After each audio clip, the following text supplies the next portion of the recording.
Good day everyone, I am Feliciano Epofis Jr. from BSIT2C. So today I am going to share to you some reflection about lawful court order. So I choose this as my topic for today because based on my topic na aking natutunan ay ito daw yung mga nasangkot sa krimen ng isang tao. Then, bago siya hatulan, is binibigyan ng search warrant is issued by judge after he personally. Example, may tao na nasangkot sa krimen. May two requirements which is inaalam muna nila kung nasaan nakatira yung tao na gumawa ng krimen.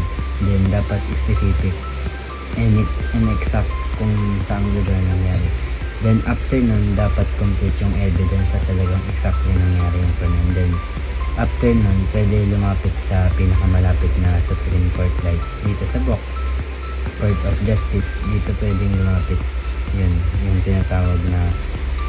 tinatawag na lawful court order. Thank you.